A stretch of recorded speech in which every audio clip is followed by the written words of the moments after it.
Κύριοι συνάδελφοι, έχοντας πλήρη επίγνωση της ευθύνης απέναντι στους δημότες του Παλαιού Φαλίου, που με τίμησαν διαχρονικά με την εμπιστοσύνη τους και με ανέδειξαν πρώτος σε σταυρούς προτίμησης επί σειρά ετών.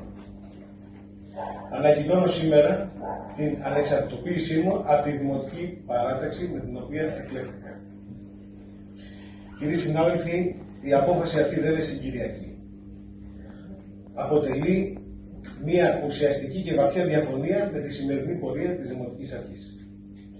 Επιλογές που δεν ανταποκρίνονται στις πραγματικές προτεραιότητες της πόλης μας, στη μη υλοποίηση δεσμεύσεων, αλλά και στη συνολική αλλαγή κατεύθυνσης, δεν μου επιτρέπουν εμένα προσωπικά να συνεχίσω να συνενώ ή να συμβιβάζομαι με πρακτικές τις οποίες εγώ προσωπικά διαφωνώ.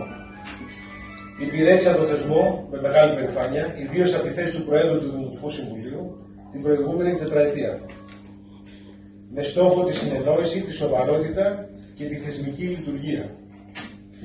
Για μένα, κύριοι συνάδελφοι, και πιστεύω για εσάς όλους, τα ζητήματα ηθικής αποτελούν αδιαπραγμάτευτη κόκκινη γραμμή. Δυστυχώς αυτή η γραμμή παραβιάστηκε και γι' αυτό η απόφασή μου είναι οριστική και αμετάκλητη. Σήμερα, το Παλαιό Φαλιρό, ο Δήμος μας, η πόλη μας, χρειάζεται μια νέα ανανεωμένη, αξιόπιστη και συγκροτημένη προοπτική. Με σαφές σχέδιο, διαφάνεια, διάβγεια και ουσιαστική λογοδοσία προς τους συμπολίτες μας. Στο πλήρωμα του χρόνου, γιατί κανείς δεν γεννήθηκε μαθημένος, κύριοι συνάδελφοι.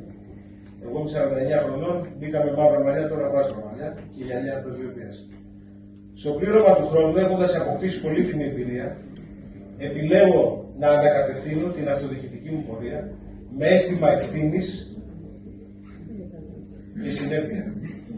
Η εμπιστοσύνη των συμπολιτών μου, των φίλων μου, αλλά και η διαχρονική προσφορά της οικογένειάς μου, στο Παλαιό Φαλιρό, στην πόλη μας, αποτελούν για μένα μια ισχυρή δέσμευση να συμβάλλω ενεργά σε αυτή την πορεία. Πάντα θα είμαι παρόν, πάντα θα υποστηρίζω τα θέματα που συμφέρουν την πόλη μας, ως ανεξάρτητος